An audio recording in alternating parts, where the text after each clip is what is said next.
మహాభారతం ధారావాహిక ఆధ్యాత్మిక భక్తి ప్రసారాలు మూడవ భాగానికి మా శుభస్వాగతం. శ్రీ గురుభ్యో నమ. ముందుగా మనం గురు దైవ ప్రార్థనలతో కార్యక్రమంలోకి ప్రవేశిద్దాం. ముందుగా గురు ప్రార్థన. వ్యాసం వసిష్ఠనప్తారం శక్తే పౌత్రమకల్మషం పరాశరాత్మజం వందే సుఖతాతం తపోనిధిం. అచతుర్వదనో బ్రహ్మ ద్విబాహురపరో హరి అఫాలలోచనో శంభు భగవాన్ బాదరాయణ. వ్యాసాయ విష్ణురూపాయ వ్యాసరూపాయ విష్ణవే నమో వై బ్రహ్మనిధయే వాసిష్ఠాయ నమో నమః. నారాయణం నమస్కృత్య నరం చైవ నరోత్తమం దేవీం సరస్వతీం వ్యాసం తతో జయముదీరయే. శ్రీ గురుభ్యో నమః.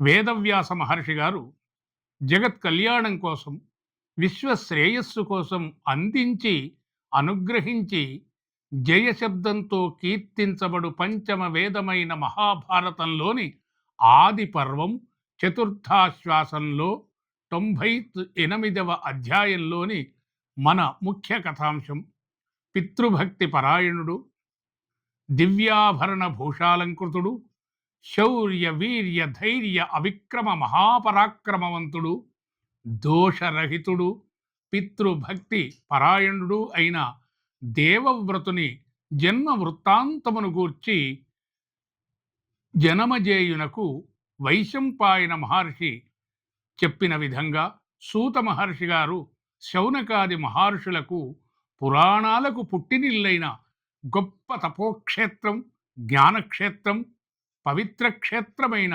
నైమిషారణ్యములోని సాహితీ సభా వేదిక పైన దేవవ్రతుని యొక్క జన్మ వృత్తాంతమును, దివ్య మహాకథను చెప్పనారంభించెను. శ్రద్ధగా ఆలకించుడు మహర్షులారా అని దైవ ప్రార్థనతో మహర్షి గారు ప్రారంభించారు. సూత మహర్షి గారు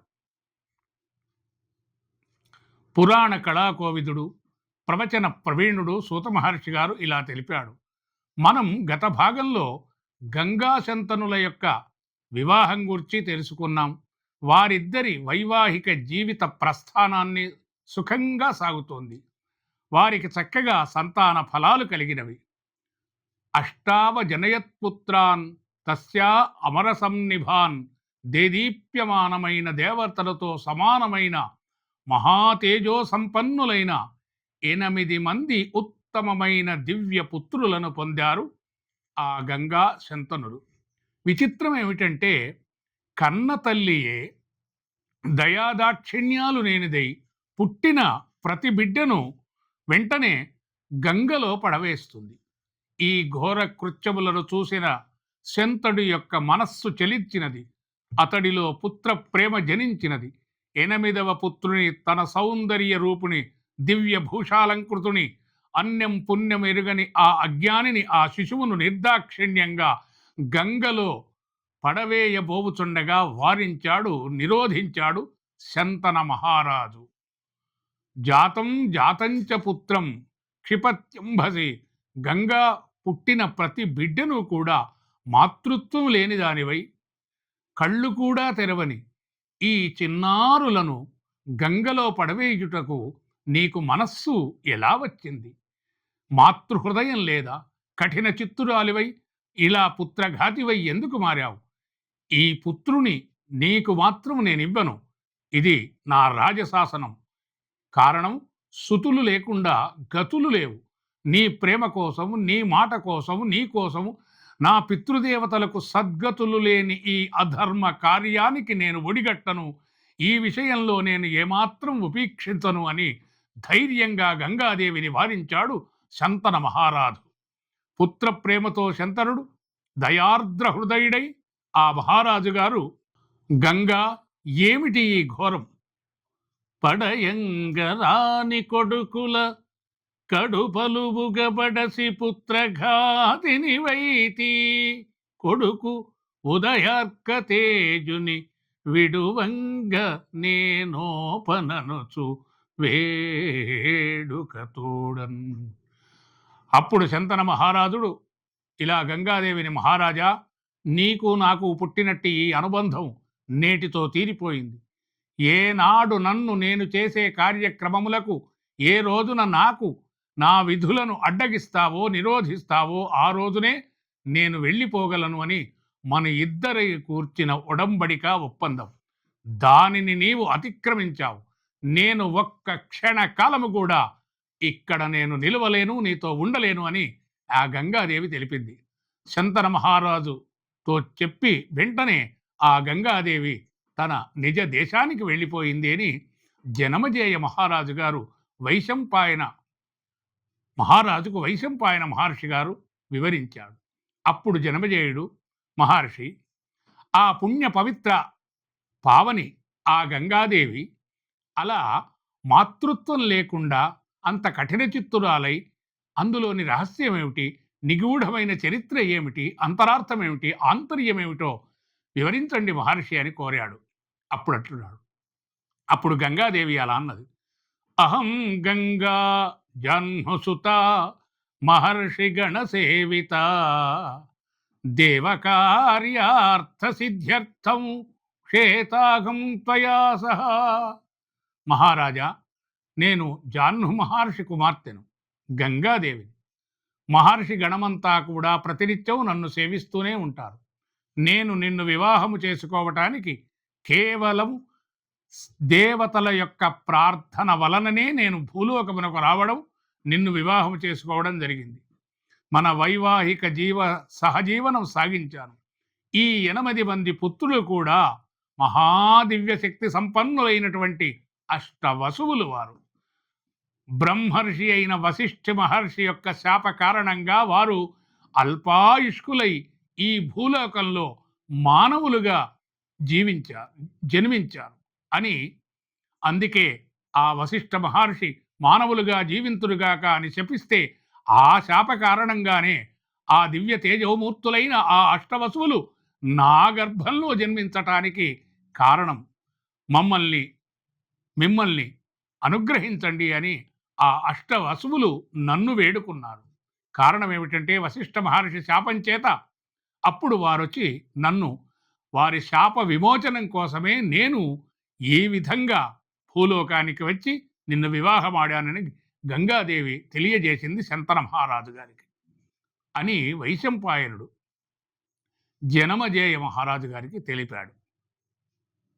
ఇక దక్ష ప్రజాపతి కూతురు సురభీదేవి కశ్యపుని వలన ఒక గోవుకు జన్మనిచ్చినది. ఆ గోవు వశిష్ఠ మహర్షి ఆశ్రమమునకు దానం చేశారు. ఆ హోమధేనువు ఏది మనం సంకల్పిస్తే ఆ సంకల్పం తీర్చగల కామధేనువు ఆ హోమధేనువు, ఆ నందినీ ధేనువు. ఒక రోజున అష్టవసువులు సకుటుంబ సపరివార సమేతంగా వశిష్ఠ మహర్షి ఆశ్రమానికి అరుదించారు. అప్పుడు ఆ మహాశక్తివంతమైన ఆ నందినీ ధేనువును చూచారు. ఆ అష్టవసువులు ఆ నందినీ ధేనువు పైన వారికి మనస్సు పడింది. అష్టవసువుల సురభి కుమార్తె అయిన నందినీ ధేనువును రహస్యంగా వారు ఆ హోమధేనువును అపహరించుకొని వెళ్ళిపోయారు. అప్పుడు వశిష్ఠ మహర్షి గారు తన ఆశ్రమంలో ఆ హోమధేనువు లేకపోవటం కనిపెట్టిన వశిష్ఠ మహర్షి గారు విచారించినటువంటి వాడై, తన దివ్య దృష్టితో సర్వం గ్రహించిన వాడై వశిష్ఠ మహర్షి గారు అష్టవసువులను భూలోకములో మానవులుగా అల్పాయుష్కులై జన్మించమని కోపంతో ఆ మహర్షి గారు ఈ అష్టవసువులను కూడా శపించాడు. అప్పుడు ఆ అష్టవసువులే మాకు శాప విమోచనం కోసం మహర్షి గారిని వేడుకోగా, మీకు గంగాదేవి ద్వారా మీకు శాప విమోచనం అవుతుంది, తిరిగి మళ్ళీ మీరు మీ నిజలోకాన్ని చేరుకోగలరు అని వశిష్ఠ మహర్షి గారు అనుగ్రహించాడు. అప్పుడు ఆ అష్టవసువులు కూడా నన్ను గూర్చి ప్రార్థించారు. అందుకు నేను వారిపైన కరుణదలిచి, దయదలించి, అంగీకరించి ఆ అష్టవసువులకు తల్లిగా నేను జన్మనిచ్చి తిని. అందుకే నేను ఈ భూలోకమున అరుదించి తిని. అందుచేత ఆ కారణం చేత ఆ ఏడుగురు వసువులను వెంట నేను గంగలో పడవేటి వారికి శాప విమోచనం కావించాను మహారాజా. అందువలన 8వ వాడు మహాదివ్య తేజో శక్తివంతుడైన వాడు, కీర్తి ప్రతిష్టలను పొందినటువంటి వాడు, పితృభక్తి పరాయణుడు, లోకం ఇతడిని కీర్తించగలడు. ఇతడిని దేవవ్రతుడుగా, భీష్ముడిగా కీర్తి ప్రతిష్టలను పొందగలడు. ఈ విధంగా భీష్ముడిగా, దేవవ్రతుడిగా లోకాన కీర్తించెదరు. ఈ విధంగా భీష్ముడు చక్కగా అద్భుతమైనటువంటి యొక్క దేదీప్యమానమైన దివ్యభూషాలంకృతుడిగా జన్మించాడు. ఇది భీష్ముడి యొక్క జన్మ వృత్తాంతమని జనమజేయ మహారాజు వైశంపాయ మహారాజు గారికి తెలియజేశాడు. స్వస్తి ప్రజాభ్య పరిపాలయంతాం న్యాయేన మార్గేణ మహిం మహీషా గో బ్రాహ్మణేభ్య శుభమస్తు నిత్యం లోకా సమస్త సుఖినో భవంతు. మరో భాగంలో మళ్ళీ కలుసుకుందాం. స్వస్తి, శుభం, ధన్యవాదాలు.